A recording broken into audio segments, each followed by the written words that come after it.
स्वागत है। Thank you ma'am, thank you. सबसे पहले अपना परिचय बता दीजिए। जी, मेरा नाम रॉबिन कुमार है। मैं हजारीबाग ज़िले के बड़का गांव प्रखंड का हूं और इस जेपीएससी का जो परिणाम आया उसमें मेरा 7th रैंक DYSP के पद पर मेरा चयन हुआ है।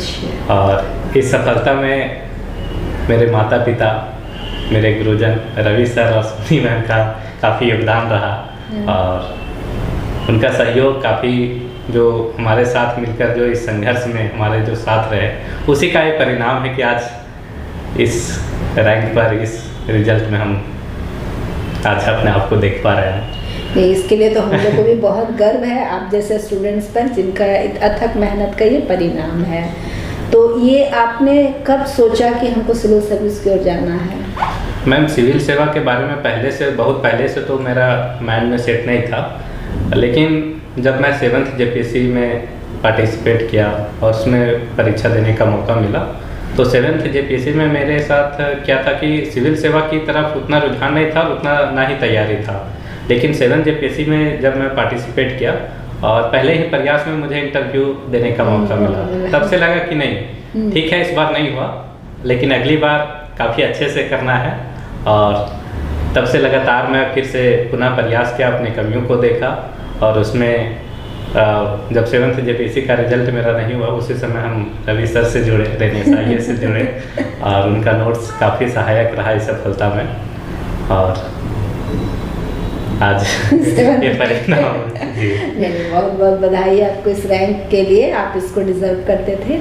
ये बताइए रॉबिन जी, बहुत सारे स्टूडेंट्स हैं जो आज जेपीएससी की तैयारी करना चाहते हैं। अगर वो पीटी की तैयारी करते हैं तो 2 पेपर है, उस पर उनको किस पे ज़्यादा फोकस करना चाहिए? आपका क्या सोच है इस पर? देखिए, पहली बात तो है कि जेपीएससी का तैयारी आप कर रहे हैं तो बस ये मान के नहीं चले कि हमको पीटी क्वालिफाई करना है, क्योंकि पीटी क्वालिफाई करने से आपको कुछ मिलने वाला है नहीं। तो पीटी का रणनीति अपने हिसाब से इस तरह से तय किया जा सकता है कि अगर आपका जीएस का फाउंडेशन अगर ठीक है तो आप मेंस की तैयारी पैरेलल वे में कीजिए। और झारखंड का रोल यहाँ पर पीटी में सबसे अधिक है। एक पेपर तो फुली झारखंड पेपर है और दूसरे पेपर में भी 10 क्वेश्चन आपको पता है कि झारखंड से ही पूछे जाते हैं। तो जीएस का फाउंडेशन अगर आपका ठीक है तो झारखंड पेपर को सिलेबस के अकॉर्डिंग, सिलेबस को एकदम सामने रखें और उसके अकॉर्डिंग आप तैयारी करें। ऐसा नहीं कि देखिए, अगर झारखंड का आप कोई भी बुक लेंगे तो उसमें देखने को मिलेगा कि झारखंड का जनजातीय विद्रोह से आधा बुक भरा पड़ा है और वहाँ से क्वेश्चन सिर्फ एक ही आएगा। हाँ, तो सिलेबस को ध्यान में रखें कि कहाँ से कितना वेटेज है, उस हिसाब से आप तैयारी करें तो निश्चित तौर पर सफलता मिलेगी। हाँ, जेपीएससी की इस बार खासियत रहा है कि हर एक सेक्शन में 1, 2, 3 इस तरह बांटा गया है। हाँ, तो आप छोड़कर चलिएगा तो बहुत दिक्कत है। बिल्कुल। और जेपीएससी का जो पीटी का सिलेबस बिल्कुल डिफाइन है कि किस सेक्शन से कितना प्रश्न आना है। तो हमारा जो तैयारी था, उस समय जो तैयारी करते दौरान मेरा माइंड ये सेट होता था कि मेरा पीटी में 160 प्लस करके आना है, क्योंकि हम ये सस्पेंस में ना रहे कि मेरा पीटी होगा या नहीं, मेंस की तैयारी करे या नहीं, ये सस्पेंस में नहीं रहना है। पीटी लिख के आए एग्जाम, क्योंकि मेंस के लिए आपको समय नहीं मिलने जा रहा है, तो पीटी जैसे ही दे के आए अगले दिन से हम मेंस की ओर बढ़ना है। बिल्कुल। तो आप जिस तरीके से मेंस की तैयारी की बात की कि आप रेनेस IAS से जुड़े रहे हैं, तो देखिए 4 पेपर है जीएस का और चारों में अलग अलग नेचर है लिखने का। बिल्कुल। तो आपने सबके लिए क्या स्ट्रेटजी प्लान किया जिससे आपका बेस्ट आंसर हो? देखिए, सभी पेपर का अलग अलग रोल है और अलग अलग चैलेंजिंग है, तो सब पेपर का अलग अलग रणनीति बनाना होगा। देखिए, इकोनॉमिक्स का पेपर है, उसका ऐसा सिलेबस है, बहुत वास्ट सिलेबस है और उसका कोई भी सेक्शन आप स्किप नहीं कर सकते हैं। हाँ। उसका सारे सेक्शन को पढ़ना, स्टडी करना। कुछ सब्जेक्ट ऐसे हैं जैसे हिस्ट्री हो गया, ज्योग्राफी हो गया, तो उसका कुछ सेक्शन को स्किप किया जा सकता है। तो मैं बताना चाहूँगा कि जो स्किप करने योग्य सेक्शन है उसमें एक सेक्शन को स्किप किया जा सकता है। 2 सेक्शन में स्किप करने का सलाह नहीं दूंगा, क्योंकि वो रिस्क हो जाएगा फिर। बहुत रिस्क हो, क्योंकि अगर 2 सेक्शन आप तैयार करके जाते हैं और आपके पकड़ में क्वेश्चन नहीं आता तो आपको दिक्कत हो सकती है। तो हिस्ट्री के लिए मैंने एंशिएंट को तैयार करके रखा था, झारखंड को तैयार करके रखा था, क्योंकि झारखंड का सिलेबस छोटा है। लेकिन साथ में मेडावल का हम लगभग पोर्शन करके रखे थे, क्योंकि हो सकता है कि एंशिएंट का फेवरेबल क्वेश्चन मेरे ना मिले एग्जाम में, तो उसका लाभ भी मिला मेडावल का हम सेक्शन करके आए थे, और पिछले बार 7 जेपीएससी में जिस टॉपिक को टच किया था एंशिएंट का, फिर से उसी टॉपिक को टच किया। तो उस तरह का प्रिपरेशन मेरा एंशिएंट का नहीं था, उस हमें उम्मीद भी नहीं किए थे। तो मेडावल का जो सेक्शन तैयार था वहाँ किसी तरह से मुझसे चूक नहीं हुई, काफ़ी अच्छे से वो पेपर भी निकल गया जी। और कुछ एग्जाम में अचानक से आपको ऐसे क्वेश्चन को भी हैंडल करने पड़ते हैं जो आपने बहुत ज़्यादा उसके लिए प्रिपेयर नहीं है। हाँ। तो ऐसा नहीं कि वैसे क्वेश्चन को आप छोड़ दें, आप माइंड को कंसंट्रेट करें, 2 मिनट उस क्वेश्चन के बारे में सोचें। आपको इतना तैयारी के दौरान में इतना चीज़ों को आप ऑब्जर्व कर चुके होते हैं तो उसको सेट किया जा सकता है। 2 मिनट आप समय दें, क्वेश्चन को अच्छे से पढ़ें, आंसर को माइंड में फ्रेम करें, आप कर लेंगे। आप इसके लिए इतना पहले से तैयार रहेंगे कि आपसे ये नॉलेज हो जाता है। जीएस की तैयारी के दौरान इतना नॉलेज हो जाता है कि क्वेश्चन आप अटेम्प्ट करेंगे। अच्छा, ये जो आपने कहा, तो जैसे साइंस का अलग पैटर्न है ना, 6 क्वेश्चन है, उसके लिए क्या? अच्छा, ये बताइए कि आप जब भी कोई क्वेश्चन लिखते हैं तो वो आइडियल हो, उसके लिए कौन कौन सी चीज़ों को जरूर से उसमें समाहित करते हैं? देखिए, अगर ज्योग्राफी का आप आंसर लिख रहे हैं तो उसमें एकदम ये नीड है कि आपको मैपिंग का मौका मिलता है, तो मैपिंग जरूर करें। जैसे एक क्वेश्चन आया था वनस्पति का टाइप्स क्लासिफिकेशन का, तो बहुत कोई क्या करते हैं कि एक मैप बनाते हैं और उसी में सारा कुछ दिखा देते हैं, लेकिन हम प्रयास किए थे कि हर वनस्पति के टाइप का आंसर चल रहा है और साइड में छोटा सा मैप बना के हर वनस्पति के टाइप में अलग अलग मैपिंग को दर्शाए। और मैपिंग के दौरान आप ये ध्यान रखिए कि मैप बनाने में ये नहीं कि आर्टिस्ट जैसा आप 5-10 मिनट समय ले रहे हैं, एकदम विदिन या सेकेंड 2-3 सेकेंड में आपका मैप बन जाना चाहिए। ये तो ज्योग्राफी का बात हुआ। इकोनॉमिक्स का आप कोई भी क्वेश्चन को लिख रहे हैं तो आप आंकड़ा पर जरूर ध्यान रखें, करेंट डाटा को ध्यान रखें। और एक बात मैं और बताना चाहूँगा कि आंकड़ा उस तरह का नहीं कि लाइन लिख रहे हैं उसमें बीच में 1-2 डिजिट दिखे, वैसा नहीं, क्योंकि ये यूपीएससी से थोड़ा सा पैटर्न इसका अलग होता है। लॉन्ग आंसर लिखने होते हैं तो आप आंकड़ा का जो प्रयोग करेंगे फ्लो चार्ट बना दें, थोड़ा सा दिखना चाहिए वो चीज़, वो सेपरेट स्पेसियस, वो दिखना चाहिए, लिखा जाए। तो एक आंकड़ा का मेरा जो अनुभव रहा है, हम क्या करते थे कि एक आंकड़ा का 10-12 पेज का हम एक अलग चार्ट बना के रखते थे और बार बार वही आंकड़ा पर नजर बना के रखते थे, उससे याद भी हो जाता था। और वो आंकड़ा मुझे पता होता था कि ये आंकड़ा मेरे पास रहेगा तो हम कहीं ना कहीं यूज कर सकते हैं। जैसे कुछ एग्रीकल्चर से संबंधित आंकड़ा रहे मेरे पास रहा तो श्योर है कि एग्रीकल्चर से एक क्वेश्चन आना ही आना है। सही बात है। एलपीजी के कुछ आंकड़ा वैसा कुछ आंकड़ा मिला तो वो देख लिए, क्योंकि पता होता है सिलेबस को देखने के बाद एक तरह से माइंड में सेट हो जाता है कि कहाँ से कुछ प्रश्न आने वाले हैं, तो उस तरह का आंकड़ा हम 10-12 पेज में तैयार करके रखे थे और उसी को बार बार देखते थे। क्योंकि आंकड़ा मिस, ऐसा नहीं कि वहाँ गए और आंकड़ा कुछ भी लिख के आ जा रहे हैं, ऐसा भी नहीं करना है। एकदम जो आंकड़ा है एकदम सटीक होना चाहिए। इकोनॉमिक सर्वे का सहारा ले, बजट का सहारा ले, कुछ सरकारी जो दस्तावेज हैं, सरकारी साइट्स हैं, उसका सहारा ले। ये तो आर्थिक समीक्षा वगैरह आता ही रहता है। हम तो ये कोशिश करते थे पूरा आर्थिक सर्वेक्षण को पढ़े और उसका कंक्लूजन 10-12 पेज में उसको कंक्लूड करके निकालें। तो एक आइडियल आंसर कितने शब्दों का हो सकता है या कितना पन्ना आप लिखें? एक आइडियल आंसर के लिए मेरा मानना है कि अगर 6 से 7 पेज आप लिख लेते हैं, और 6 से 7 पेज लिखने से सबसे बड़ी बात है कि 6-7 पेज लिख रहे हैं तो ऐसा नहीं कि कुछ भी लिख रहे हैं। बहुत कोई ये पैमाना तय कर लेते हैं कि हम 12 पेज लिख के आए, 15 पेज लिख के आए, तो ये पैमाना नहीं है सटीक आंसर का। आप 6 से 7 पेज भी सटीक चीजों को लिखते हैं तो वो काफी है। कुछ क्वेश्चन में हो सकता है क्वेश्चन के नेचर के अकॉर्डिंग मतलब कुछ पेज बढ़ सकता है, तो वो होता है, क्योंकि वहाँ ऐसा नहीं कि आपको क्वेश्चन है उसके नीचे पेज का लिमिटेशन है। आपको क्वेश्चन अलग से मिलते हैं, पेज अलग से मिलते हैं, तो क्वेश्चन के नेचर पर भी थोड़ा सा ये फोकस करना चाहिए। अच्छा, आप जैसे कि मेंस की तैयारी की उसमें आपको रेनेसा आईएएस का मटेरियल कितना यूजफुल लगा? रेनेसा आईएएस का तो पिछले बार जब हम दिए थे, मेंस दिए थे, तो मेरा सिलेक्शन नहीं हो पाया, तभी से मुझे लगा कि कुछ तो कमी है। और उसे पूरा करके ही पार पाया जा सकता है। तो रेनेसा कोचिंग से जुड़ने के बाद यहाँ के जो नोट्स थे, जैसे अलाउद्दीन खिलजी का जो नोट्स खास करके मुझे याद आ रहा है कि मतलब इस तरह का नोट्स देखते के साथ ही जिस तरह का हमने आंसर लिखा है, श्योर है कि एग्जामिनर अच्छे मार्क्स वहाँ दिए होंगे। तो रेनेसा का काफ़ी योगदान है। हम ऑनलाइन टेस्ट सीरीज से भी जुड़े हुए थे। हालांकि ऑनलाइन टेस्ट सीरीज में मुझे ज़्यादा टेस्ट देने का मौका नहीं मिला था, लेकिन जो क्लासेस होते थे टेली में, जो क्लासेस लगातार होते थे, सबसे बड़ी बात थी कि सोसाइटी में, सोशल मीडिया में बहुत सारी नेगेटिविटी इस एग्जामिनेशन के दौरान, सही बात, वो चलते बहुत सारे फेस्टिवल, ये वो बहुत सारा डिस्ट्रैक्शन भी होता था।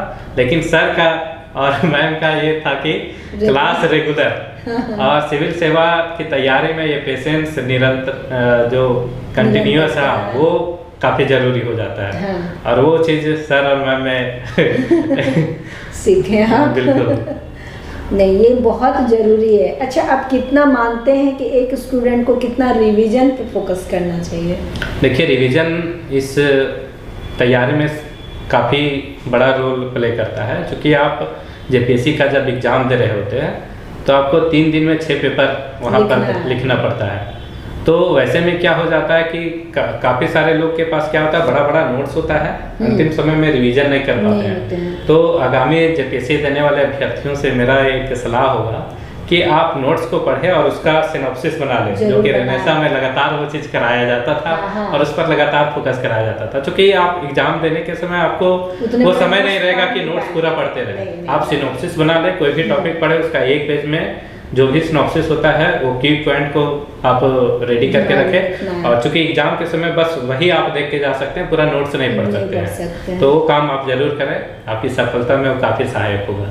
अच्छा, जैसे कि एमसीक्यू भी बहुत अच्छा, बिल्कुल, काफी, बिल्कुल। तो उसकी तैयारी मेंस के साथ ही हो जाती है या उसके लिए अलग पढ़ना पड़ा? मेरा मानना है उसके लिए अलग से पढ़ने की उतना ज़्यादा जरूरत नहीं है, क्योंकि जो मेंस का सिलेबस डिफाइन किया गया है, मैक्सिमम क्वेश्चन एमसीक्यू वहीं से आते हैं। और बहुत कोई क्या करते हैं, उसको इग्नोर करके चलते हैं, लेकिन वो 160 मार्क्स है, उसको इग्नोर नहीं किया जा सकता है। और बहुत कोई क्या करते हैं कि एग्जामिनेशन में जैसे ही कॉपी मिलता है, क्वेश्चन को जल्दी जल्दी से पढ़ के एमसीक्यू को तुरंत बना के आगे बढ़ जाते हैं। लेकिन वैसा गलती नहीं करें, क्वेश्चन को प्रॉपर ढंग से अच्छे से पढ़े और उसमें भी टाइम देके उसको सॉल्व करें। ऐसा नहीं कि 5 मिनट में उसको झट से पूरा करके आगे निकलने का चक्कर में बहुत कोई लगता है कि हमारा मेंस का जो सब्जेक्टिव है उसको समय से नहीं पूरा कर पाएंगे। लेकिन उसके चक्कर में आप एमसीक्यू को नज़रअंदाज कर दें, ये सही डिसीजन नहीं होगा। सही बात है।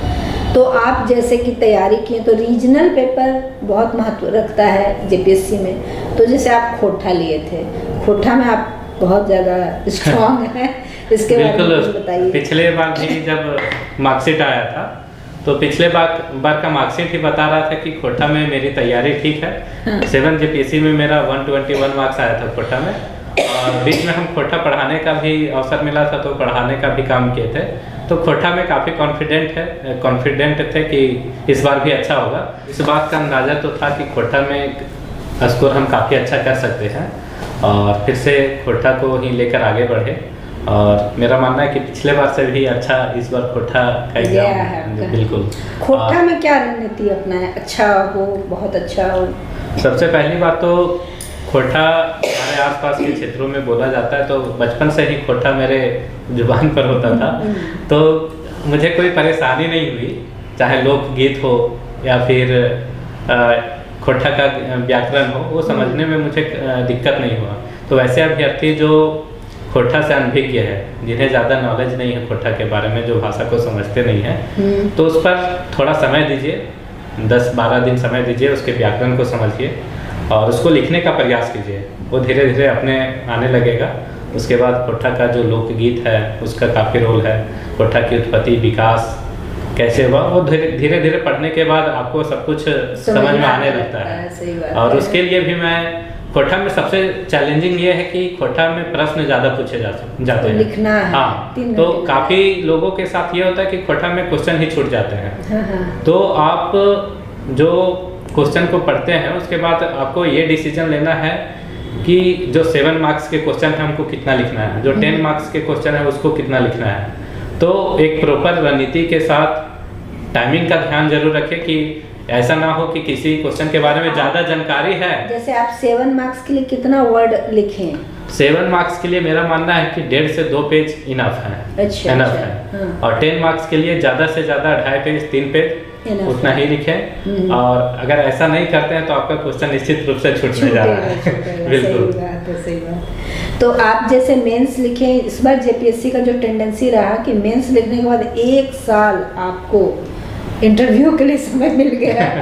इस दौरान आप कैसे रेनेसा के साथ जुड़े रहे, क्या आपको बेनिफिट मिला और कैसे आप खुद को प्रिपेयर किए?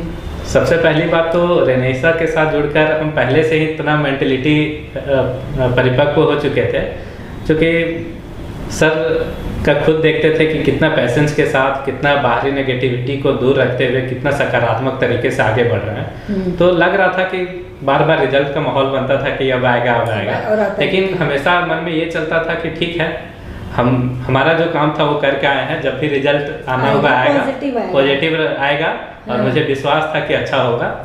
तो इस बीच में कहीं घूमने का मौका मिला तो कहीं घूमने चले जाते थे, कुछ बुक्स पढ़ने का मौका मिला तो कुछ बुक्स पढ़ लेते थे। और सर लोग तो लगातार मोटिवेट करते ही रहते थे। जी नहीं ठीक है। और ये बताइए कि जैसे कि इंटरव्यू के दौरान क्या स्टूडेंट को किन किन चीज़ों को ध्यान देना चाहिए, आपको क्या लगा? देखिए, इंटरव्यू के लिए तो यहाँ पर ज़्यादा रोल हो जाता है मेंस का ही। 950 मार्क्स मेंस में ही है, लेकिन 100 मार्क्स इंटरव्यू के लिए जो है उसको भी आप इग्नोर नहीं कर सकते, क्योंकि रैंक निर्धारित वहीं से होगा। और हो सकता है अगर कुछ मार्क्स से आप अगर रह जाते हैं, अगर इंटरव्यू में अच्छा स्कोर हो जाता है तो आपका सिलेक्शन में भी वो मदद कर दे। जी, तो इंटरव्यू के लिए आपको वहाँ पर्सनालिटी का टेस्ट होता है, आप कॉन्फिडेंट हैं कि नहीं, चीज़ों को अच्छे से संतुलित वे में जवाब दे पा रहे हैं कि नहीं, बस वही, वहाँ नॉलेज का टेस्ट नहीं होता है। और वो आपका पर्सनालिटी 1-2 दिन में डेवलप होने की चीज़ नहीं है। तो आप काफ़ी वहाँ जो भी प्रश्न पूछे जाते हैं बैलेंस वे में जवाब दे, आपका जो डेप्थ है उससे प्रश्न पूछे जाते हैं। आप कोशिश करें कि चीज़ों को सच्चाई के साथ वहाँ ब्लफ करने का कोशिश ना करें। सही बात है। जो भी है सच्चाई के साथ उनके साथ एक नॉर्मल वार्ता होती है इंटरव्यू में बोर्ड मेंबर के साथ, काफी पॉजिटिव वे में वहाँ रिप्रेजेंट कीजिए अपने आप को। आप ये बताइए रोबिन जी कि इतना आपने जर्नी तय किया 7th to 11th में आपको सफलता मिली, एक अभ्यर्थी को कौन कौन सी गलती नहीं करनी चाहिए?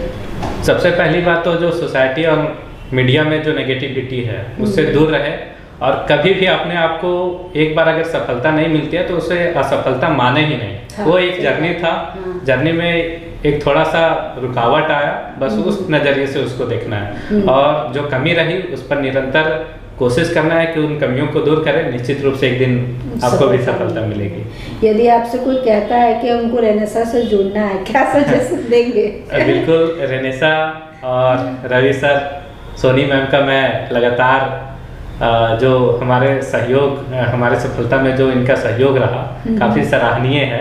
और निश्चित रूप से अगर आप जुड़ते हैं तो आपको भी काफ़ी लाभ होगा।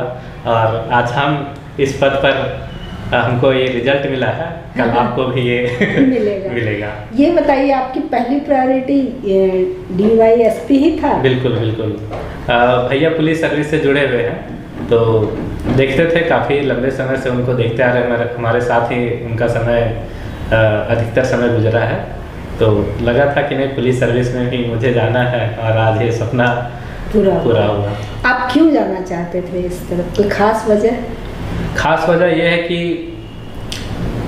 भैया को देखते थे तो लगता था कि वो कांस्टेबल के पद पर हैं, तो लगता था कि काफ़ी सारे अथॉरिटी वो जो करना चाहते हैं वो कर नहीं पाते हैं। तो मुझे लगा कि नहीं, भैया कांस्टेबल पर हैं, काफ़ी कुछ सीखने को तो मिल रहा है, लेकिन उनके पास वो अथॉरिटी नहीं है जो लोगों की मदद कर सके।